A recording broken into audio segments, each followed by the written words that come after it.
ರಾಯಚೂರಲ್ಲಿ ಜೀವಜಲಕ್ಕೆ ಶುರುವಾಗಿದೆ ಹಾಹಾಕಾರ. ಏಷ್ಯಾನೆಟ್ ಸುವರ್ಣ ನ್ಯೂಸ್ನ ವರದಿ ಬೆನ್ನಲ್ಲೇ ಸಚಿವರು ಅಲರ್ಟ್ ಆಗಿದ್ದಾರೆ. ಅಧಿಕಾರಿಗಳ ಜೊತೆ ಸಚಿವ ಬೋಸರಾಜು ಭೇಟಿ ನೀಡಿದ್ರು, ಅಲ್ಲಿ ಪರಿಶೀಲನೆ ನಡೆಸಿದ್ರು. ಸಣ್ಣ ನೀರಾವರಿ ಸಚಿವ ಭೇಟಿ ನೀಡಿದ್ರು ಕೂಡ ಸಮಸ್ಯೆ ತೀರಿಲ್ಲ. 2 ತಿಂಗಳಾಯ್ತು, ಜನರಿಗೆ ಕುಡಿಯೋ ನೀರು ಸಿಗ್ತಿಲ್ಲ.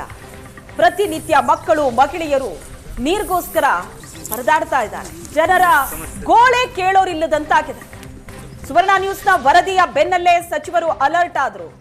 ಅಧಿಕಾರಿಗಳ ಜೊತೆ ಸಚಿವ ಬೋಸರಾಜು ಭೇಟಿ ಕೊಟ್ಟರು, ಪರಿಶೀಲನೆ ಮಾಡಿದರು. ಈಗಾಗಲೇ ಕೆರೆಗಳೆಲ್ಲ ಒಣಗೋಗಿದೆ, ಬಾವಿಗಳಲ್ಲಿ ನೀರಿಲ್ಲ. ಜನ ಹನಿ ಹನಿ ನೀರಿಗೋಸ್ಕರ ಪರದಾಡ್ತಾ ಇದ್ದಾರೆ. ಆ ಭಾಗದಲ್ಲಿ 2 ತಿಂಗಳಾಗಿದೆ ಈ ಸಮಸ್ಯೆ ಶುರುವಾಗಿ. ಈಗ ಬೇಸಿಗೆಗಾಲ ಶುರುವಾಗಿದೆ, ಸಮಸ್ಯೆ ಆಗ್ತಾ ಇದೆ. ಆದರೆ ಈ ಭಾಗದಲ್ಲಿ ಸಮಸ್ಯೆ ಇವತ್ತಿಂದಲ್ಲ, ಇದು 2 ತಿಂಗಳ ಹಿಂದಿನಿಂದಲೇ ಸಮಸ್ಯೆ ಶುರುವಾಗಿದೆ. ಸಂಬಂಧಪಟ್ಟ ಅಧಿಕಾರಿಗಳು, ಜನಪ್ರತಿನಿಧಿಗಳು ಏನ್ ಮಾಡ್ತಾ ಇದ್ರು ಇಷ್ಟು ದಿನ? ಜನ ಕುಡಿಯೋ ನೀರು ಸಿಗದೆ ಪರದಾಡ್ತಿದ್ದಾರೆ ಅಂತ ಅಂದ್ರೂ ಸಹ ಜನರಿಂದ ಆಯ್ಕೆಯಾದ ಪ್ರತಿನಿಧಿಗಳು ಅದರ ಬಗ್ಗೆ ತಲೆ ಕೆಡಿಸ್ಕೊಳ್ಳಲ್ಲ ಅಂದ್ರೆ ಹೇಗಾಗ್ಬೇಡ ಜನರಿಗೆ?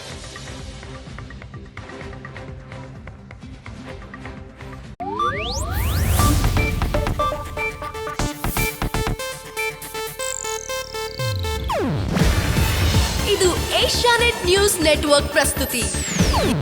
ನೀವು ನೋಡ್ತಿದ್ದೀರಾ ಏಷ್ಯಾನೆಟ್ ಸುವರ್ಣ ನ್ಯೂಸ್.